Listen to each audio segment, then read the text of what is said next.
This is the Hiking Through Life podcast. We've all been gifted a journey called life. Let's see where the journey leads us today.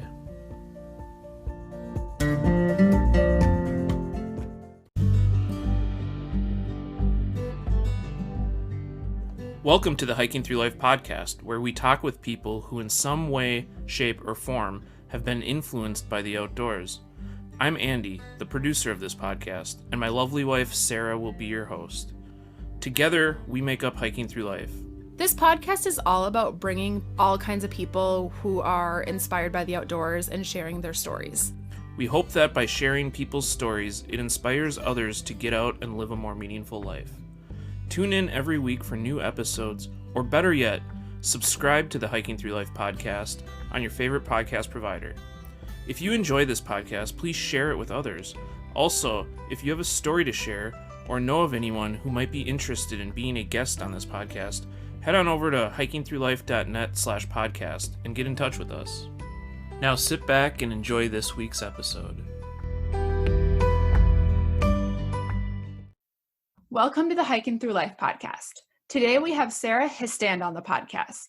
She spends a lot of her time adventuring in Alaska, but with adventure can come the risk of injury and not to mention a lot of mental hurdles to overcome. Sarah is passionate about helping people connect to their mind, body, and spirit as they move into living their best lives possible. With this passion, she works as a mental health therapist. She's a huge advocate for self-care, and I'm super excited about having her on the podcast today to dive into this topic. Welcome to the podcast, Sarah. Yeah, thanks for having me. Yeah, for sure. So yeah, Sarah, you are in Alaska, which to me just seems so amazing and adventurous. So I kind of want to hear about that background. Did you grow up there? Yeah, I did. I love Alaska. It's a really special place. If you have that kind of response when you hear Alaska, you should definitely come visit sometime. Yeah, totally. Definitely on the bucket list. What part of Alaska are you in? So I live in Anchorage, which is South Central. It's the kind of the big city in the state. And I just moved to our big city hub. Now it's 2 years ago, and I was in small towns around the state before then. Okay. And growing up in Alaska, talk about that a little bit. Were you just always immersed in the outdoors? That's kind of what I imagine growing up in Alaska is like. Yeah, I think, my parents moved up to Alaska from the Midwest. They were in Ohio and Indiana until they got married, and on their honeymoon, they had a VW bus that they were driving around the country and ended up in Washington. We're like, well, let's keep going, see what's north. And then they ended up in Alaska and ran out of money and needed a summer job and stayed and that was that. So they were kind of Midwest people at heart, but they were super into what Alaska had to offer. So we did a lot of camping and canoeing and not super risky sort of outdoor stuff, but the more family friendly things, a little bit of skiing, cross country skiing, things like that as kids. Okay. So they definitely did raise you guys to just embrace that lifestyle. Yeah, for sure. Okay. Did you ever leave Alaska and then come back, or have you always just loved being there? Yeah, when I was a kid, especially in high school age, I started to feel like I was growing up in Alaska, this little bubble, and missing what was going on in the real world. And so I definitely had this I got to get out of here drive after high school, and left for college, and then lived abroad for a handful of years. And then after doing a bit of sampling of what the rest of the US is like, and then some international living, it got really clear for me that the place that I loved the most and felt the most at home and wanted to be was Alaska. So I came back and basically haven't left ever since. Well, yeah. And it's you have to leave home in order to realize that what you have is exactly what you want out of life. That's definitely been true for me. Yeah. It's you take what you have for granted before you see other things and you're like, wow, this is where I belong. So you went abroad in college? Yeah, I studied abroad for a year of college, and then after college lived abroad for a few years as well. Where did you go? One of my majors in college was Spanish, and so I was in Central America, and then I spent a couple years living in Colombia after college. So Spanish and then also mental health, correct? Yeah, Spanish and sociology in undergrad, and then my master's is in social work. Okay. So with getting the Spanish, is that used often over in Alaska? It's really not. It's kind of a sad reality of making the choice to come back here, and yeah, that part of my brain I don't use very often anymore. Yeah, that's what I kind of imagine over in Alaska, but I guess I don't, not super familiar with the diversity of it. Yeah, now that I'm living in Anchorage in the bigger city here, there'd definitely be some opportunities to get back into that. But so far I haven't. That's actually a good nudge. Thanks for thanks for bringing that up. Yeah. Well, that's just such an interesting like connection to have like the whole mental health background, but then Spanish too. I don't hear those connections too often. Yeah, my life has been a windy path, toward toward how things have come together. And I've always had a lot of different interests and been super curious about a lot of different things. And one of the reasons I started my own business a couple of years ago was that like all of the different things I wanted to be involved in, I couldn't figure out how to do them in like a traditional way. So created my own thing to bring a lot of that together, but I didn't bring the Spanish piece in yet. So we'll see. We'll see Well, if there's that always happens. time. That's kind of Totally. what entrepreneurship and owning your own business can be, right?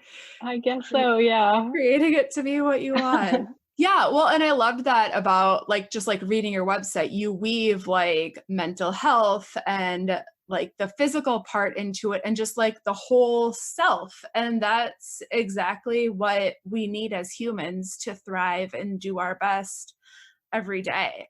I talked to this woman, Pilar Gerasimo, who wrote a book called The Healthy Deviant. And she talks all about how being healthy in our modern world is a challenge. And if you are healthy and thriving in this modern world, you are what she calls a healthy deviant. So when I was like Hmm. reading your website, Hmm. I was kind of thinking that like these are all the qualities that a person really needs to thrive and be their best self. So I was like, wow, she's kind of coaching people to be a healthy deviant. This is so cool. And Ooh, yeah, that is cool how that overlaps. I'll have to check that book out. yeah, her book is fantastic.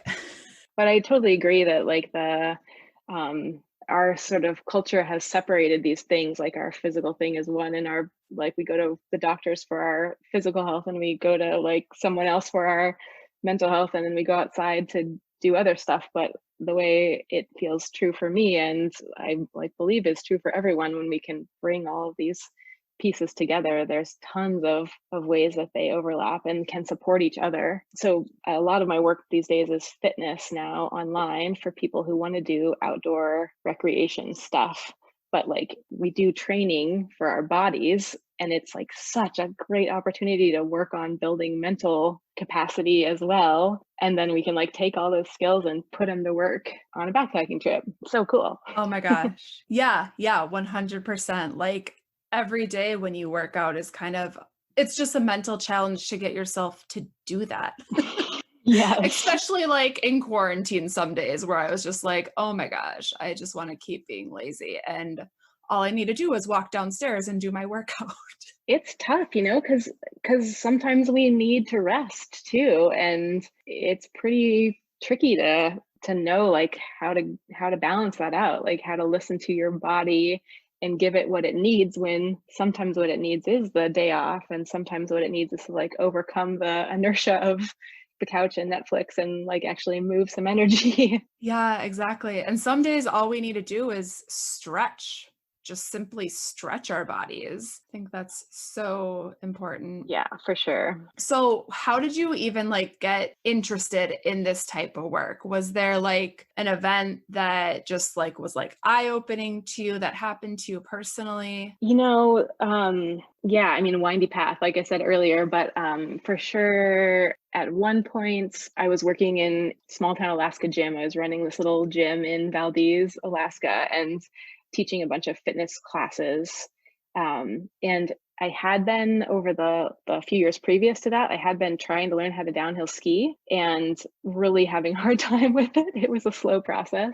And up here, there's only a couple places with lifts. So I was doing a lot of this backcountry skiing where you're like skinning up and then skiing down. And so you're just doing like 1 or 2 laps a day. Like it's a really slow way to learn how to ski, It's a basically. slow and intense way to learn. Yeah, yeah. Yep. And frustrating, like all those things.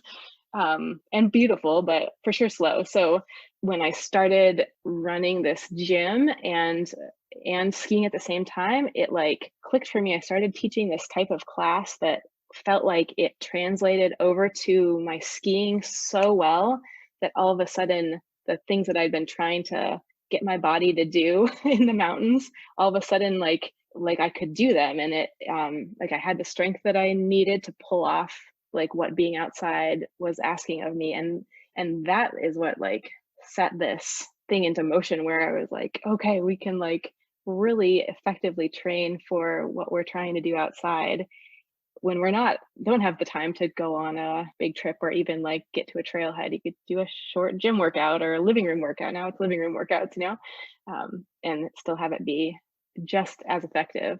So, what kind of workout in the gym were you teaching then?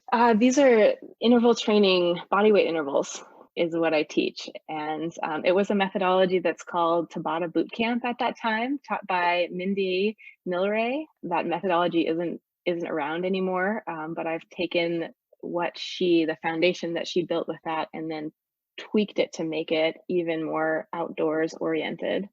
So now I have the summer version that's called Summer Strong, which is what's running right now. And that's for like backpacking muscles and boating and biking, the things we do in the summer, trail running, things like that. And then the winter version, which is I call Ski Babes. Okay. When I hear Tabata, I picture like high intensity for like 30 seconds on and then like a quick rest. Is that the right idea? Yeah, that's the base of it. There's a few different ways I structure the intervals. Some of them are longer and really alignment focused. So we like work with some slower movements and notice where your body gets unstable and work to train the like joint stability that way, and then start to build from there up in intensity and start to build comfort. So this is when the mental part comes in, start to build your body's capacity to deal with like intensity in your system and your mind's capacity to like be okay with it being intense. Yeah, I just think that's one of the hardest parts to it, getting your mind to be okay with that. I think so too. Yeah. And I think a lot of us think that when our mind like turns on us kind of in those situations that like something's wrong, like we're doing something wrong or something's wrong with us, that is so hard to do sometimes. And it's one of the things I love the most about being able to coach people through those moments, because really it's just our body's way of trying to like keep us safe and help us stay in a place where we're not at risk of like overdoing things. It's a whole like survival system that we push up against when we get into really intense situations. Right, right. And that risk at that, like being at risk of like overdoing things too, because that's such a fine line too, especially when we're talking about like outdoor recreation and hiking and backpacking. Like there's so many injuries that can come along with that. And I think a lot of the people, when they're out on the trail, they have this like athletic and like competitive mindset, especially through hikers get that. And Mm. it seems like that's when a lot of injury can come on. So, are the types of people that you help train typically athletes, outdoor athletes? They are typically outdoorsy people. I have a pretty wide range of like athletic abilities, and a good portion of them are like people who want to be outside but are like, oh, I'm not an athlete. There's some kind of I don't know, kind of stigma around that term for some people, have a hard time like owning that they're an athlete, more like a recreational level person.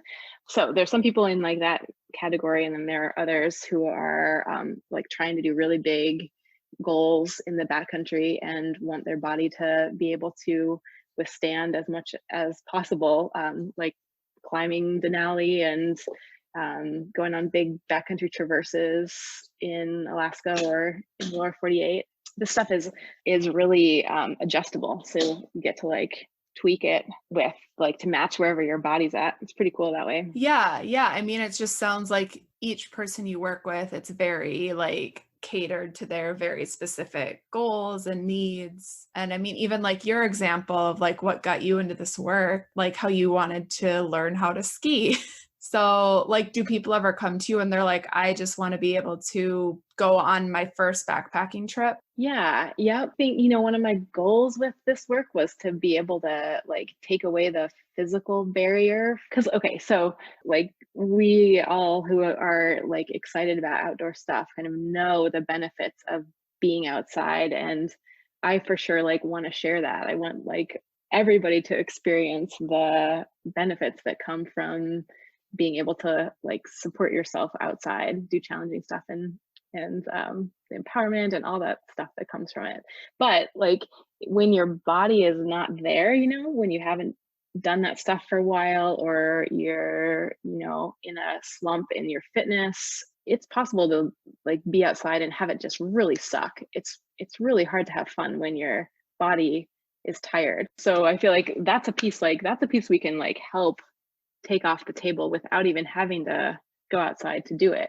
That's one of the goals. It's really, most of the people that come to me though are already like sold on being outdoors and just want to be able to do it with less struggle and like less injuries and be able to keep up with their friends without it sucking and that kind of thing.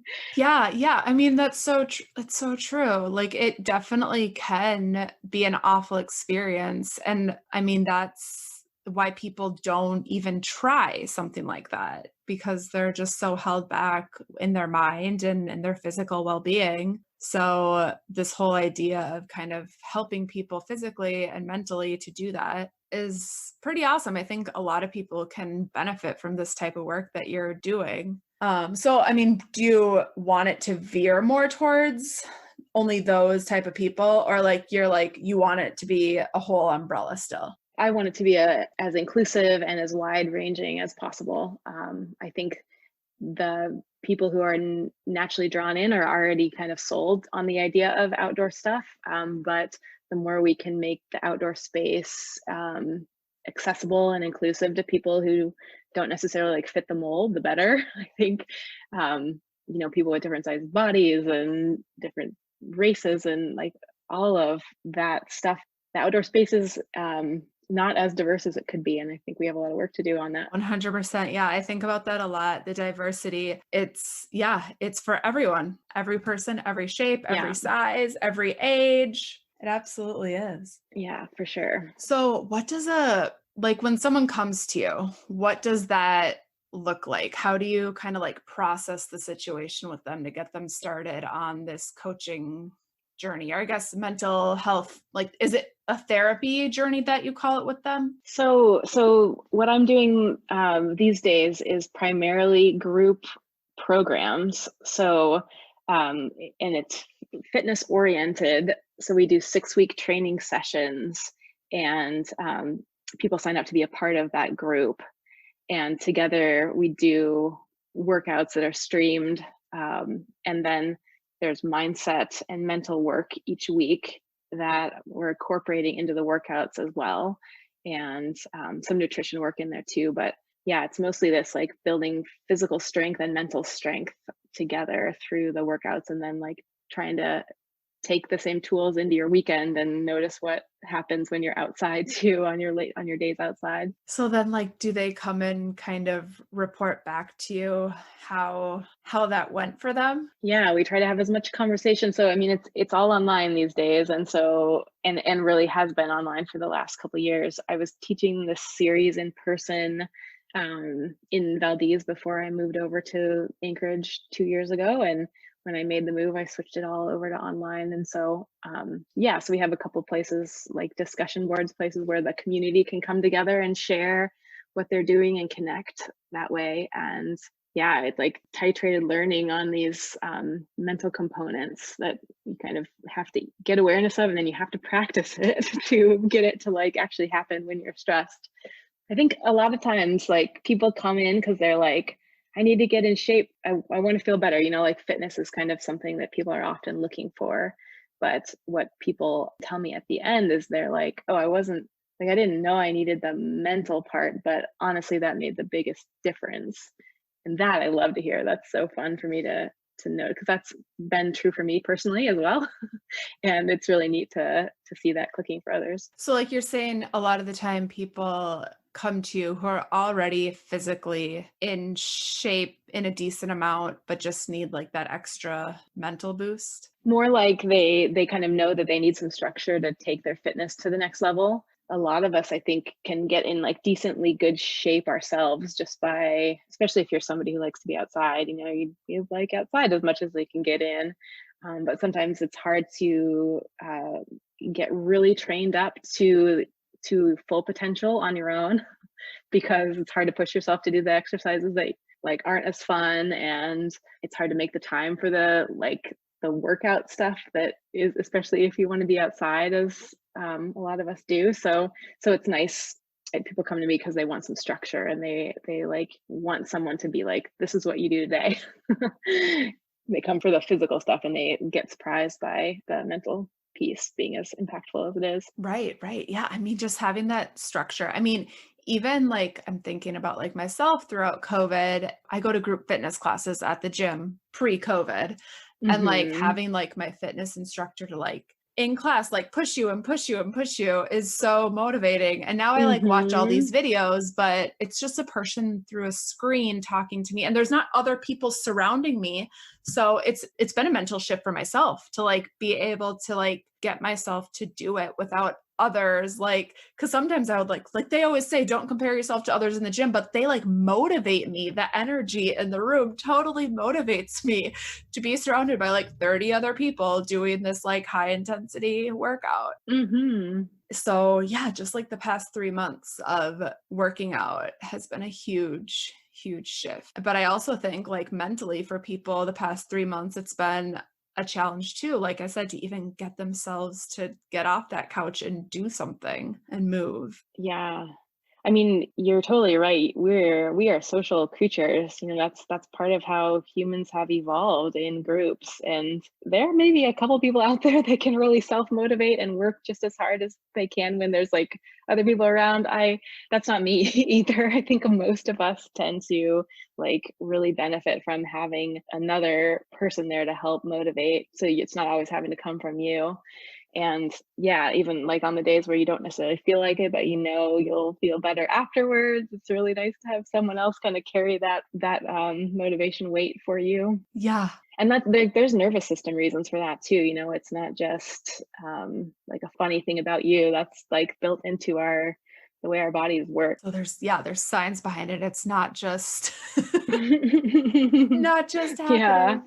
I know, and that's why it's like we're recording this in quarantine now. It's like this has been a really like legitimately challenging situation because of that, and in like a way that's like not that tangible.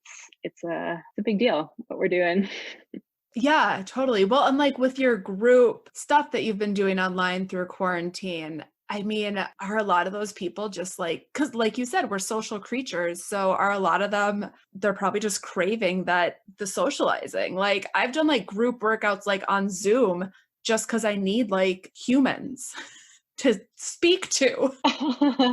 And it's great, right? Like it's not maybe as good as it would be in person if you could like high five people and hug them in real life, but it's nice to have that connection even over the computer. Yeah. So like, and as a mental health therapist, like, do you have one-on-one sessions with people and kind of talk about things going on in their life and talk them through those situations too? Yeah, so my mental health work these days, I do some part-time work at a home for teen girls, and so I do some movement with them and some counseling sessions there.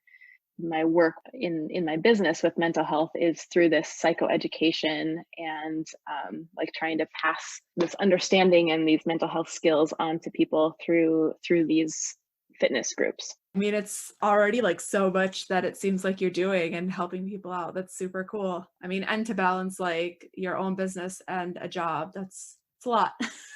And trips, right? Are trying to go on trips too. So like we, it's summer now, and in Alaska at least we're lucky enough. Our numbers are low enough that it's starting to become probably safe enough for us to go into the backcountry and do some longer trips. So scheming on that, and that's another benefit for me for having my own business, is being able to get away and go into the woods and like put the stuff that we've been practicing all spring into action outside. Yeah, totally. I mean, yeah, luckily here, some of like the backcountry campsites are opening up and we can go to those safely. And I think people are just needing to get out and do that for sure. Yeah, it's one of the things we're really, really lucky about up here, is that there's just tons of space. We have a lot of space and not that many people. So it's fairly easy to find a backcountry trip where we won't run into any other people. Yeah, I mean, that's perfect for this time. Mm-hmm. So when you go out backcountry camping, do you need to get permits in Alaska, or how does that work out? So we have a few different national parks up here. If we were traveling through any of those, we would need permits, and yeah, have a few more rules to follow. But most of the state is other types of public land that isn't permitted. So yeah, in general, most of the trips that I'm doing these days we're planning a trip up in the Brooks Range in the very northern part of the state, and there's no permits for that. We just head out. That's awesome. And do you probably don't run into anyone else. Do you go out alone? Sometimes. These days I'm doing most of my travel with my husband, who loves to plan long and creative trips, and he always comes up with really cool, unique ideas. So he's my main trip partner these days, and we have a few other friends that we match up with from time to time. And yeah, it depends on the area whether you run into people or not. Last summer we were on a 3-week trip in the Brooks Range and didn't see anyone the whole time. That's more often the case than like randomly running into people. Yeah. 3 weeks. That's pretty intense. How do you pack enough food for that? Because I know like when people do through hikes, they'll like do pickup points and stuff for food, but 3 weeks worth of food. Well, so summer trips these days for me are usually a combination of backpacking and pack rafting. So depending on the timing, you can carry quite a bit of food in a pack raft without it being on your back. So that's nice. The trip last summer, we flew into our starting point, and we actually like pushed food out of the plane. We pushed our resupply out of the plane at a place that we could get to after making it over the first pass. So that's how we didn't have to carry 3 weeks of food from the beginning. So you just like airdropped it into kind of into the wilderness. Yeah, yep. Was it in a bear can or? Yeah, bear bags. We've been using the Ursacks. Yeah, and this time we have a food drop coming in on a plane that'll be about at the end of the first week. So then we'll only have 2 weeks or so of food to carry after the food drop, and we only have like a couple days to carry it, and then we get to float for a while. So I think we'll have probably 2 really heavy days, and then we get into boats and it gets easier. Yeah, because oh my gosh, that's so much to carry. I'm just like, imagine just pushing your food off a plane. This is so interesting. That was one of those super creative solutions that my husband Luke came up with, and it was pretty funny. We had a lot of mashed up food for a lot of the trip, but it totally worked. Wow. Yeah, I've never heard of this. I mean, that is super creative. But my only concern would be like animals getting into it. Yeah, but that didn't happen. It didn't happen. We were worried about that too. It was a little risky because that totally could have something could have exploded on the way down. But wow, totally adventure Alaska. I know, awesome. It's kind of wild, huh? Yeah, it's kind of tough up here when there's not a lot of, especially up in the Brooks Range, there's just huge area of the state without any villages or roads, and it's a long ways from any major hub. So flights are really expensive, and it does take quite a bit of creativity to pull off food drops, and especially low budget trips. Yeah, cool. So, what are some of the biggest injuries you see backpackers getting? And have you ever been injured while on one of these adventures? Yeah, so when I think of summer injuries, there's kind of two categories, like something acute can happen, like you roll an ankle, like you slip and fall and something breaks. And then the other category would be the repetitive use injuries. That's what I see most commonly with backpackers. It's just like we've been hiking for a long time, and my Achilles is starting to bug me, or different people, it shows up in different ways, like whatever our little alignment imbalances are. But yeah, things like tendonitis in different areas, like whether it's an Achilles or a shin or something in your knee, something in your hip, like there's all these different points. I don't have a most common point for that, but repetitive use tendonitis stuff seems to be the thing that happens the most. And I think of that as something that like your body's can run pretty smoothly when it's strong, and it's able to hold pretty stable alignment to a point. And then if you keep going, like if you're trying to do a longer experience, whether it's a multi-day trip or just like a day hike that's really long, then when the body starts to get tired, it starts to slide out of alignment a little bit, and we get into the little funky movement patterns, and then that starts wearing on whatever tendon it is that you're using to support. Like if your muscles aren't doing it anymore, then your tendons have to do it. So that and dehydration contributes to tendon stuff, which is something that I think a lot of us struggle with too when we're doing long days in the backcountry. So that's what I would say is the most common thing. Yeah, the dehydration for sure. I mean, I know that I've been definitely guilty of not drinking enough water and having really bad muscle cramps while hiking. Mm-hmm. Yeah, it kind of creeps up on you. Totally. Yeah, it's hard. Yeah, and you're I need to save my water. There's not a water source for so long. Yeah, that is so hard. That's something that in Alaska, we're really lucky. There's often way more water around than you want. And typically here too, in Minnesota, we're pretty lucky about that. I think about learning how to do this stuff in drier climates would be a whole nother learning curve for me, because that idea about sussing out how much water you need and how to conserve it would add a whole nother layer of challenge. Yeah, absolutely.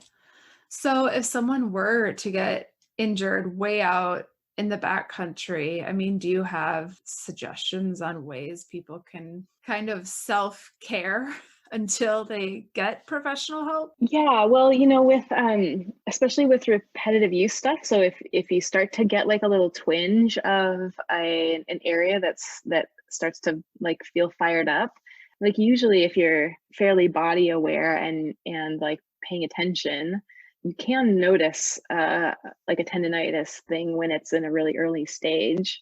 And then it's kind of a decision point whether for some people the right answer there is to just take a break and rest it and let it recover, but that's often not an option for us. And so hydrating up right away and keeping hydrated would be one of the first things to do on that.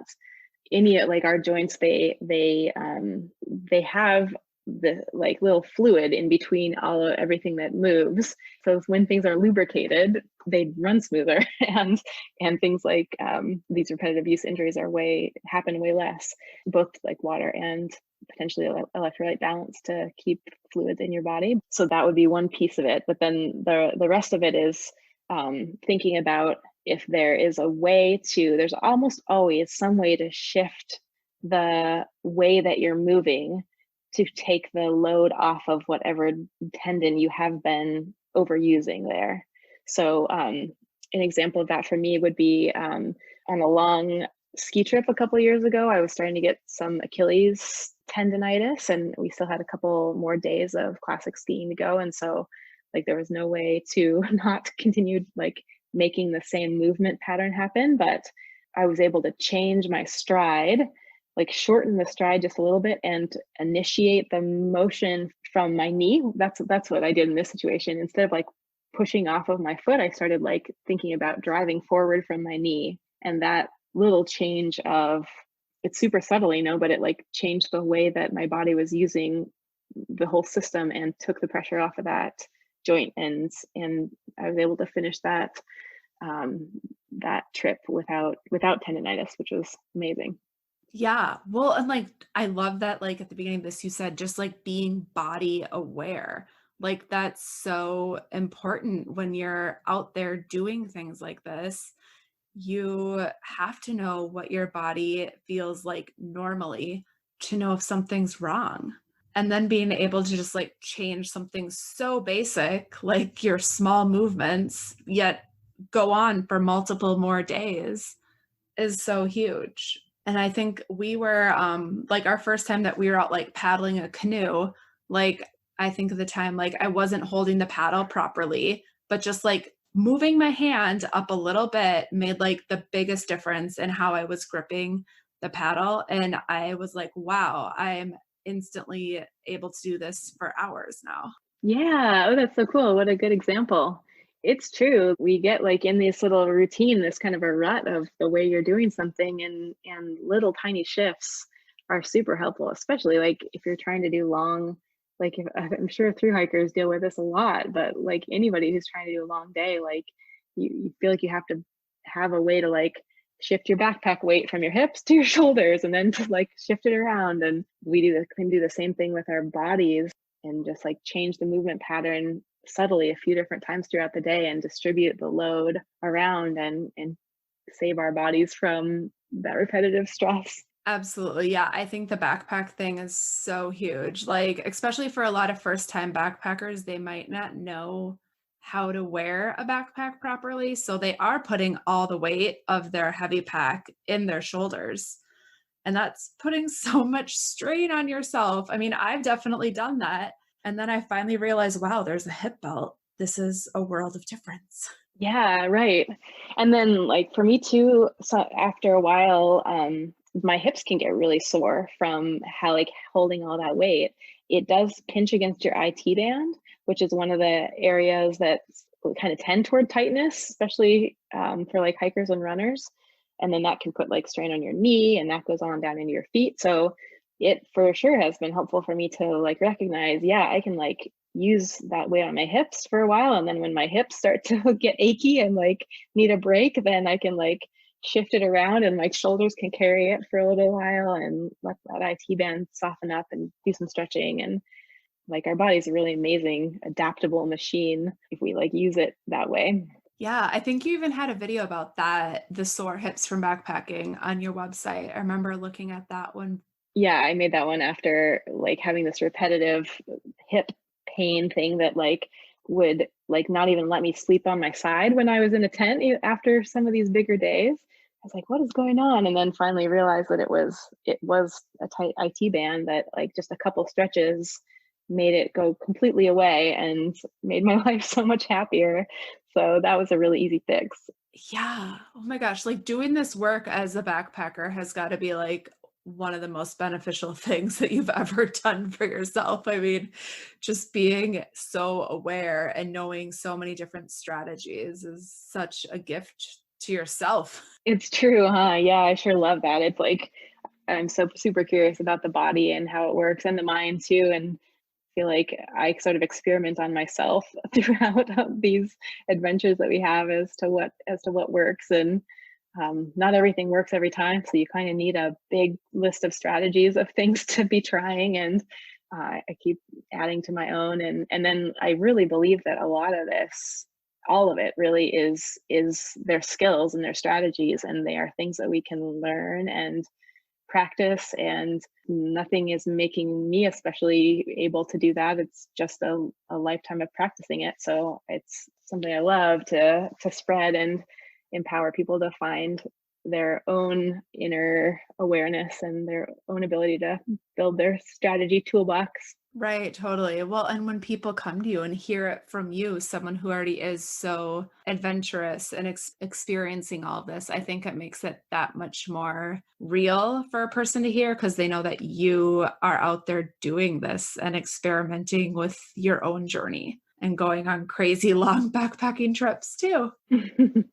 Yeah, I sure hope so. And like, I don't think of myself as like a super elite athlete either. Like I'm new to mountain biking and I'm new to pack rafting, and like I do a lot of big stuff that like you might think of as, I don't know, when before I was doing this, I would like look at people doing that and I was like, oh my God, those are the super athletes. They have like some other incredible ability that like I definitely don't have. But as I've started to build up that skill set and now I find myself doing some of those same trips, now I'm like, dude, if I can do it, you can totally do this, like your own version of it. That's so cool. Yeah, it's so true. It's like going back to that mind thing. So I'm also curious, like I know you had a video on your website about like stretching for pregnancy and like do you have any tips about women who are pregnant and out hiking? I mean, I am pregnant and I'm a huge hiker, so I'm just like, what kind of precautions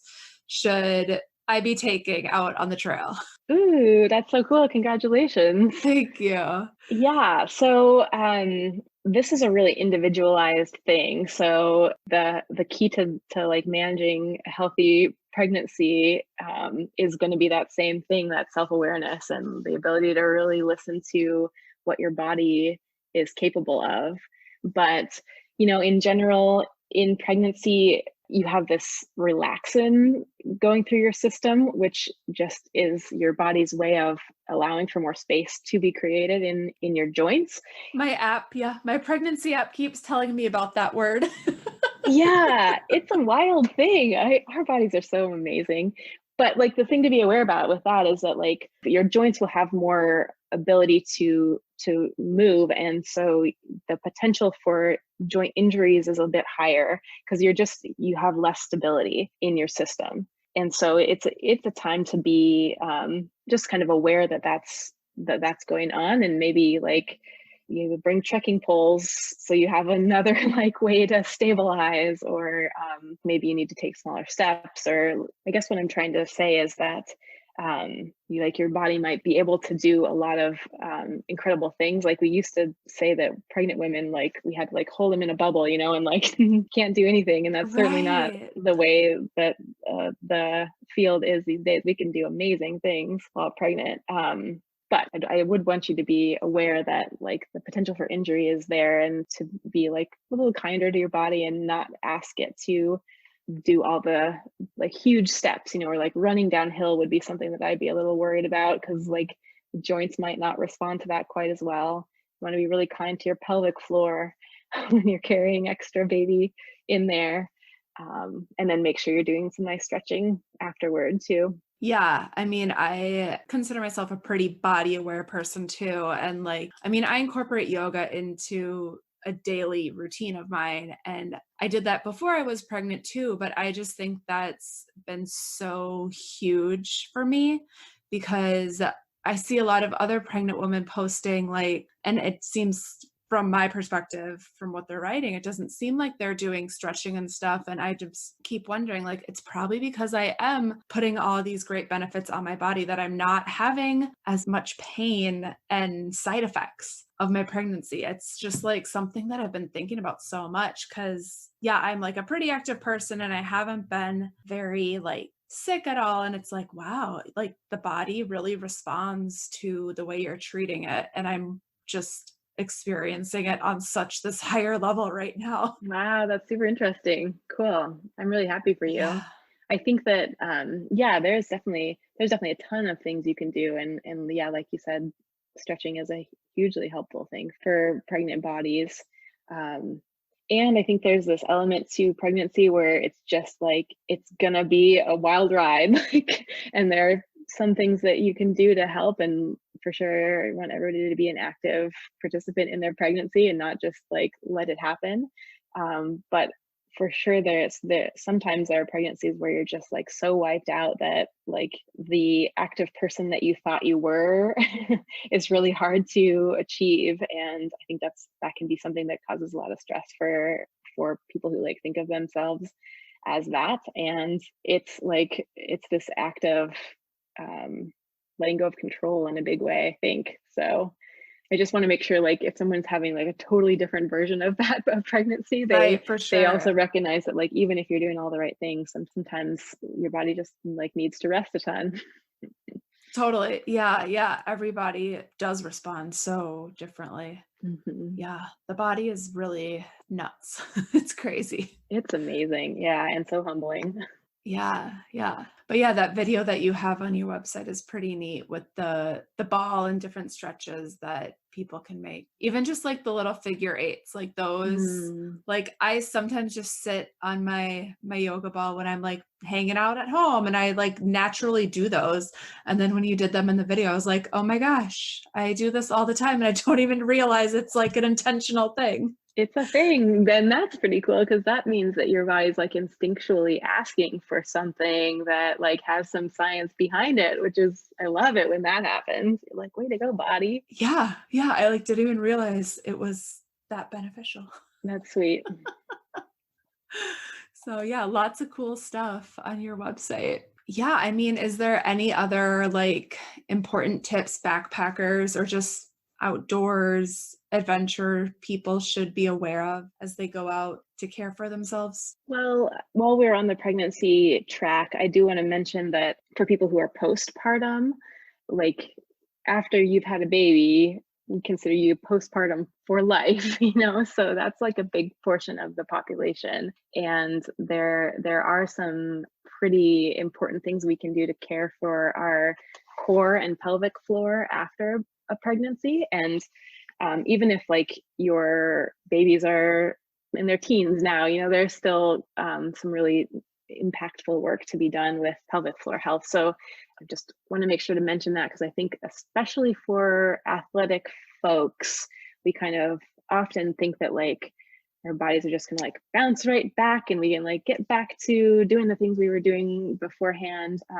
And in the pre and postnatal trainings that I've had and pelvic floor oriented stuff, there really are some pretty simple but also impactful things we can do to help the system recover. So especially if you're like having any leaking super normal thing to experience, but it's also a sign that there are some imbalances going on. So worth looking into if that's something you experience. Yeah, yeah, definitely. I mean, and it's so interesting to see the woman who posts like those 9-month in, 9-month out photos. I mean, it's such a journey. And yeah, like you said, your body is gonna need a lot of time to go back to what it was. And so, like for some people, it probably isn't gonna go back to being the exact same. Yeah, I don't think exact same is possible. Like honestly, you just like created a human in there and then like gave it birth. Like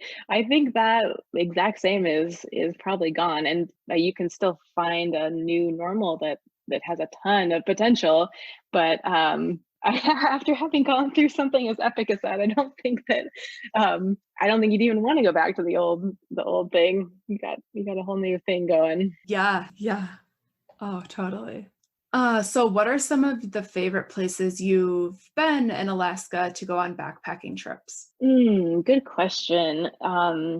So around South Central Alaska, like based out of Anchorage, most of the times when you show up in Alaska, you fly into Anchorage. There are some really nice, shorter backpacking trips, either down on the Kenai Peninsula or north up into Hatcher Pass. Those are both really beautiful areas and have some good like 3 or 4 day trips. But really lately, the last few summers, the Brooks Range has really been a focus for me. It's just this huge area of incredible country and pretty nice traveling. Like it's one of the things you run into Alaska is that we're doing a lot of travel without trails. And The Brooks Range is awesome because even though there's no trails, you're either walking up river bars, which are fairly easy, or on tundra, which is also fairly easy to walk on. So that makes it really pleasant. So when you say without trails, like nothing's marked and you're kind of just out there with your compass? Yeah. We're using using like a phone with, I use Gaia GPS to plan a route and then like have it on the phone, and yeah, just finding your way. Yeah. And do you usually like have someone back home like track you on your GPS for safety? We don't do that to save battery, but we do bring in InReach to send messages with locations every few days usually, and definitely have an in-town contact to reach out to if something were to go wrong. Okay. I definitely have some mental challenges to overcome before I get out there then. Well, there'd be some ones to, like some of the first ones I mentioned on the Kenai Peninsula or in Hatcher Pass would have some trails. So that'd be a good place to start. Yeah. I'll ease myself in when I get there. My husband, on the other hand, my husband would love way, way back stuff, but I need to ease myself in first for sure. I think that's smart. That's definitely, jumping. I think sometimes people get kind of surprised by what Alaska travel is really like because they're so used to having towns closer or a trail marked. I'm used to having a trail marked. Yeah. So right, it's a whole another skill set there to build up, but it's pretty neat to have it because then you can go anywhere. Yeah. And so when you go out there, is it usually just kind of like out and backs, or do you make a loop for yourself? We have been on the long trips trying to do traverses. So starting at one point and then trying to end somewhere else. And that's usually at one of the remote villages that are like fly-in only and off the road system. So it's going to be different this year because the villages, because of COVID stuff, are wanting to not have travelers come through. So this year we're planning loops that start and stop on the road system. Okay. And how long are you planning on going for this summer? 3 weeks plus a few days, most likely. And that's going to be backpacking with some pack rafting too? Yeah. Probably 50-50 or so. There's a book that I'm thinking of that I read. Oh man, I can't remember the name, but it's a couple that lived in Alaska and pack rafted. And now they live in a super small town in Alaska. Oh my gosh, I need to get the name of that book and send it to you. You'd probably love it. No, that's Aaron and Hig. Yeah. Yes.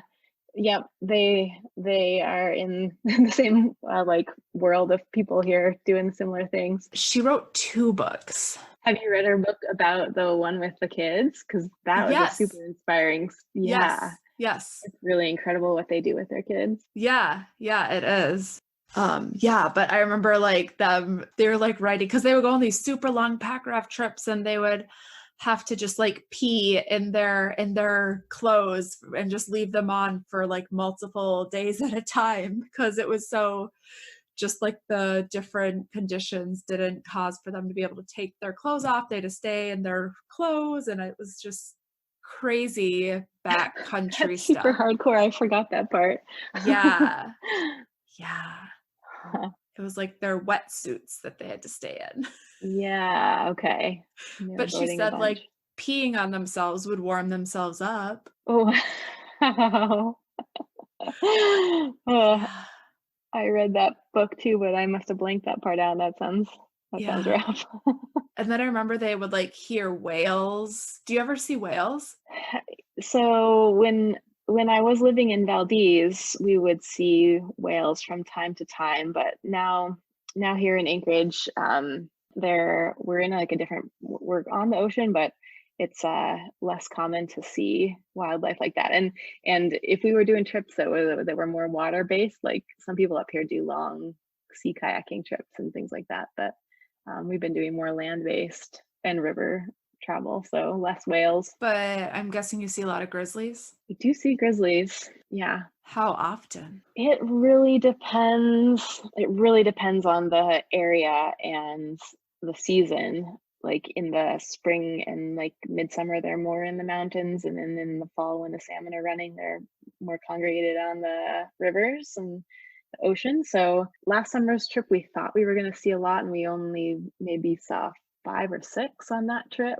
And the previous year, we saw 13 in one day once, which was really intense. It's, yeah, all over the place. Yeah. Have you ever had like a super close encounter with one? The closest encounter I've had was it was in the Brooks Range. My husband and I were hiking down from a pass, and a bear was just down below us, downslope. And like mostly bears around here, like they don't see humans that often, so they're not very conditioned. So you can like make a bunch of noise and they'll take off. But this one saw us and started walking up toward us and got pretty close, and then started circling us, and we're like, what? We're making tons of noise and like, yeah, just like doing everything we can do. And it kept circling, and then it like did half a circle and got right upslope from us, and was pretty dang close at this point. But once it got upslope, it caught our scent, and then it just like bolted, which was awesome. But that was a scary one. Oh yeah. Sounds a little too close for comfort.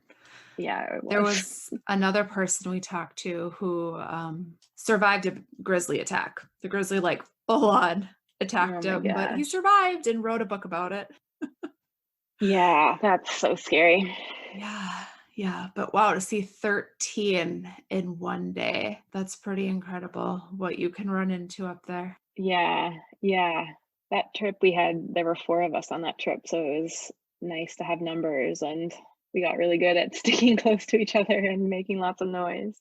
Yeah, for sure. Groups of people sounds like something that you would need for comfort. We went to Jasper National Park, and we went on like a 12-mile in backpacking trip, just my husband and I, and that was like the most remote I've ever been.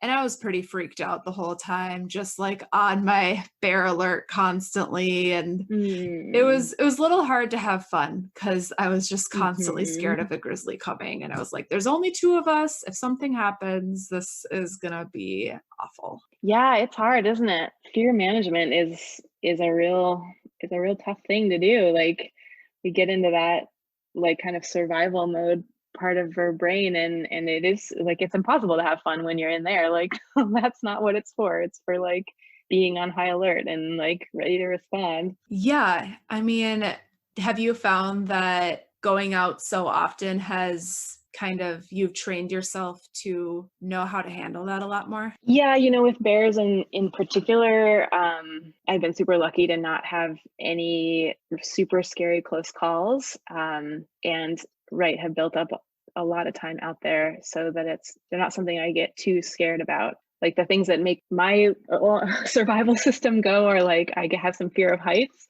So like exposure makes me nervous. And then also whitewater. I've been trying to build up comfort with pack raft on like more intense water. So, but I think the skills with recognizing what's happening in our nervous system when we get afraid, and then like what our responses tend to, and then how we can work with them to get back like in the prefrontal cortex where we can think clearly and make decisions and calm ourselves down is that's a skill set that I'm always working on, and I feel like is really, really helpful for us as we keep like pushing limits. Right. Well, and like, I mean, when you're going with groups of people, like you go with your husband and a couple friends, you said, so have you kind of like trained them a little bit on these tools they can use to help themselves too? So you guys can all kind of work as a team when you're out there? Yeah, I mean, I love this stuff. So I love talking about it with anyone who will listen. So my husband for sure, we talk about this a lot, and he doesn't have the same kind of fear response as I do. So he tends to be my kind of steady person who I can return to when like my system's going off. But yeah, it's a really helpful lens to have when you're in a managing group dynamics for sure too, because like we all act a little different when we get stressed, and it's so nice to be able to like use different strengths. Like if we know like Luke is going to be super steady when things get stressful, then like we can depend on him to like help bring the whole group to a steadier place. Yeah, that's got to be incredible to have someone like that who's just like confident and that doesn't have that fear base out there. You need someone like that when you're doing these real backcountry rugged adventures, I feel. It's definitely helpful. It's really helpful. Yeah, Yeah, because you yeah. can do a lot of it, like you can do a lot of mental and nervous system management on your own. But like we were talking about earlier, like we are social creatures. So it is really helpful to have like a social interaction with someone who is steady and calm. And then like that can really like help your own system to calm down. You know, we have these mirror neurons that bounce off each other. And so if one person is calm, that helps everybody like recognize that like we're okay right now. Right. I mean, I can't imagine being out in the backcountry with a bunch of people who are kind of constantly really high nerves and high anxiety all the time. That would be a little scary. I think guides probably end up in that situation pretty often, you know, and then there's quite a bit of work to be done as the leader of a group of people who are more nervous in these new situations to be like, we got this, like this is normal. That is so true. I've never thought about that from the perspective of like a professional guide. Because I mean, like, my husband and I have brought people out on their first backpacking trips, but never like something as extreme as adventuring in Alaska or way deep. We've just brought people on their first 3-night overnight backpacking trips, which is still like a they still needed to be kind of mentally coached and talked Oh through yeah. to understand what's Mhm. going on. Yeah, for sure. I mean, there's a lot of vulnerability that like we take on by going out in the woods with just what we have on our backs. And I mean, it's pretty interesting to recognize like what a big deal that can be at the beginning. Yeah, yeah, on your very first time. And it's so rewarding to be that person on the other side and kind of like coaching them and like being super positive and being like, I know you're capable of this. Like, you can definitely overcome this. It's really awesome to see people get from like point A to point B and then have them reflect and be like, wow, I did it. This is so cool. And I want to do it again. Yeah, that's that empowerment piece, right? Where you're like, oh, like I did all that. I didn't have a roof over my head or a refrigerator to keep my food. Like all of the things that we don't need. I feel like that just like drives home how capable we really are. That's why we get kind of hooked on it. So it's such a cool feeling. 100%. All the things that we don't need. That's huge lessons that you learn when you're out there backpacking with everything you need on your back and you're surviving and having some of the most memorable times of your life. Yeah, and like the flip side of that, I feel like is that like when all the things are kind of cut away, that's when the mental stuff can really come like up and it's like just you and this challenge that's ahead of you and like nothing to distract you and nothing else to like blame it on. It can turn into a pretty, I mean, it's an incredible opportunity really to work with the mind because it's like just you and Mother Nature in your mind, but that can be a really challenging thing to not have anything else to distract you can be pretty uncomfortable too. Yeah. Yeah, it definitely can. But yeah, that's like one huge thing that we love about the outdoors. It's just like a way that we have found our lifestyle. Our lifestyle is just part of the outdoors, and it's really helped us balance out our minds and our everyday actions.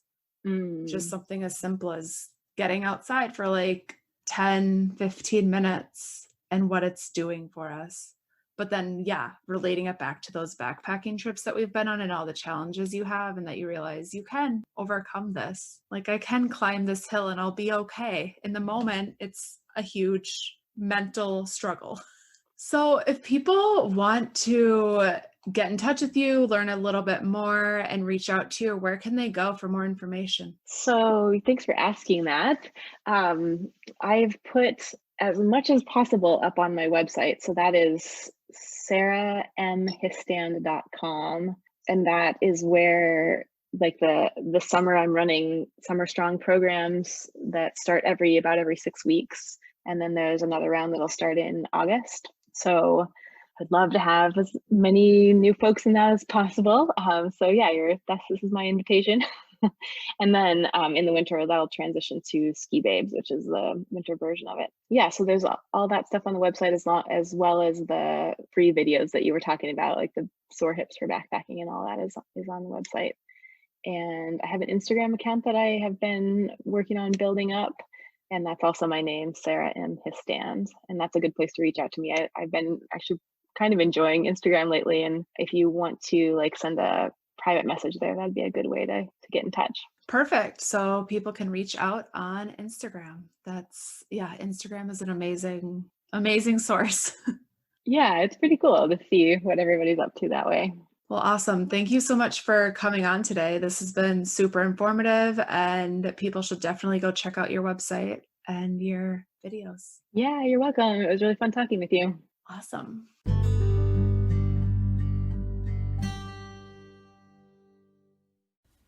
I love talking to Sarah because it was so much a reminder that listening to your body, whether you're out on the trail or not out on the trail, is the number one key in keeping yourself healthy and moving and continuing to be able to do those things. And talking about the whole mind part of it too is so interesting, because I know like how her and I were talking about when like a guide goes out with a large group of people, the guide is probably definitely working with all these people's different mental emotions. Yeah, mental emotions. That's what I'm going for. It's like the different things that are going through your mind, the nerves, the excitement, the anxiety, especially if like you're new to it or you're in an unfamiliar place, and you may have hired a guide because you need somebody that has the experience, that's more confident, and that typically does rub off on people is when they are with somebody more confident. And Sarah and I were just talking about this before we started recording. If we were to go out on a trip out in Alaska in the middle of nowhere in the Brooks Range somewhere without trails and stuff like that, Sarah's like, yeah, I don't know if I would necessarily want to do that. And you said you would be a little more confident going with me, but you would be a lot more confident going with a group of people, especially a group of people that might be familiar with the area. Yeah, people that have done it before and know what they're doing.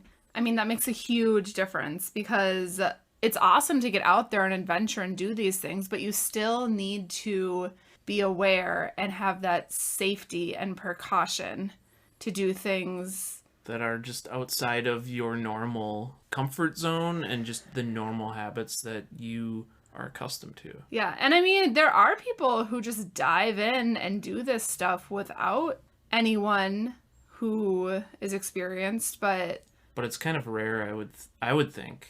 I think more people tend to be a little more cautious and anxious in those newer situations and are more reluctant to just go dive headfirst into something like that. Yeah, and so Andy's definitely that one between the two of us when we go out. I'm more of the, well, I don't know, yeah. I'm more of the one that likes to take those, I don't know, not risks per se, but like go be the more adventurous one out there in the wilderness. But, you know, there's other aspects in my life where I'm a lot less adventurous, and Sarah's the more adventurous one. Yeah, like with humans and socializing.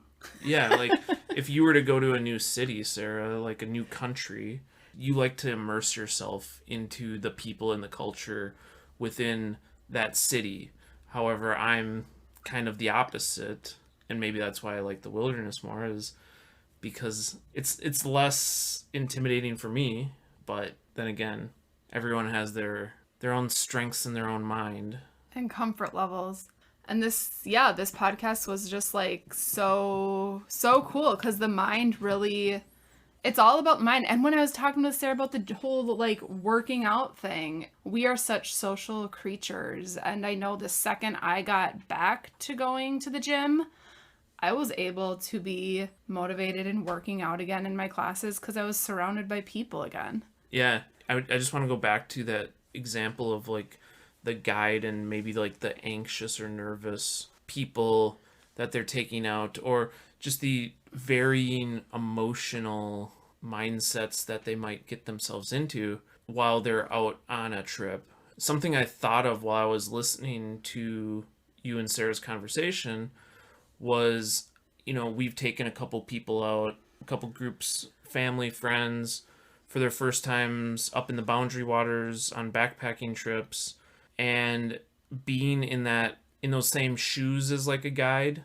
during those trips, it's a little bit more intense for the guide too, because, and maybe this is just because it's newer to us, but you just want to make sure that everyone remains comfortable and that, everyone's doing stuff in a safe way, and you're introducing these people to this hobby, this activity, and you want them to come back for more. You want them to have an enjoyable, positive experience out of it. So there is a little bit more pressure on yourself, and I find that to be true on some of these trips. Is I don't find myself necessarily relaxing as much as I do when it's just me and Sarah, or if it's just me and other friends that have been out in the wilderness and have experienced that more, and you don't have to coach them along as much or kind of guide them on some of the skills out there. Yeah, for sure. And it's definitely like more so you being like the main guide and all of that, and me just like talking with the people and like showing them how to maybe cook or something. But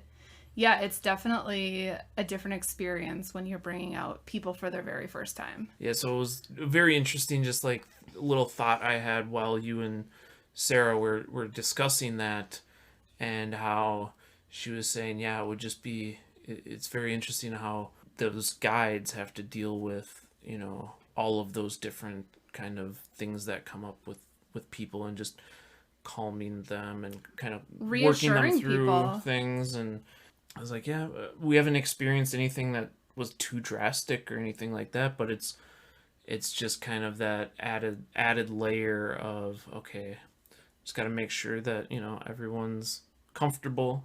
We're not pushing people too far past what they can do out there too. Like, I don't want to put anyone in a dangerous situation, like let's say up in the Boundary Waters, where maybe we have inexperienced paddlers that don't necessarily know how to deal with choppy waters when they're in it. Some of those things run through my head while I'm out there, and it's just, yeah, that little added layer. So it would be really interesting to see if, as we continue to bring more people out and more family and friends, and eventually I think others, it'll be interesting to see if that kind of heightened like awareness and kind of pressure diminishes a little bit more as we get more experience doing it, or if it just kind of remains that way because we are dealing with so many different and unique personalities that everyone brings to the table when we go out on trips. Well, and when we're bringing people that we don't even know. Like, so far we've only brought close family and friends who we know.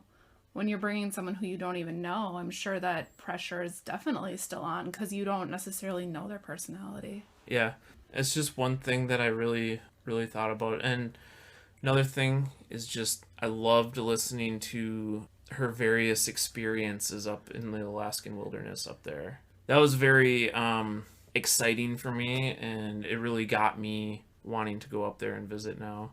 Get airdrop your food down, go yeah. GPS and find it. Yeah, that was crazy, and it's so different, I think, than what you experience down here in like the lower 48. Up there, it's just so much more vast and wild. And that's why I said to her, I imagine you guys growing up just being outside all the time. Yeah, so I think one important thing to take away, like Sarah mentioned at the beginning, is just listening to your body. There is that connection between the mind and body. One does influence the other. It's science. At least anecdotally, like we have noticed that on our trips, at home, in the gym, all of that. If we start taking care of our physical self, our mental self benefits, and kind of vice versa too. Take care of yourself mentally, push yourself sometimes, get over some of those challenges and hurdles that you may want to give up sometimes, and or you're struggling with something and you just need to talk it through with someone else. But that'll get you to help motivate yourself to be better physically. So it's all intertwined is what I'm getting at. It totally is. So keep that in mind when you're on and off the trail. And thanks for listening.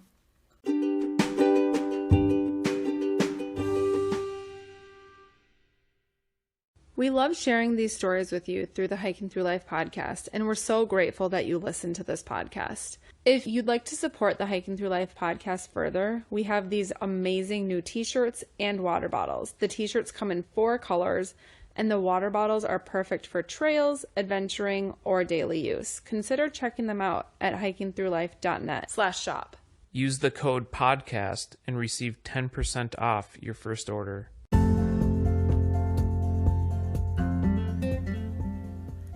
You've been listening to the Hiking Through Life podcast.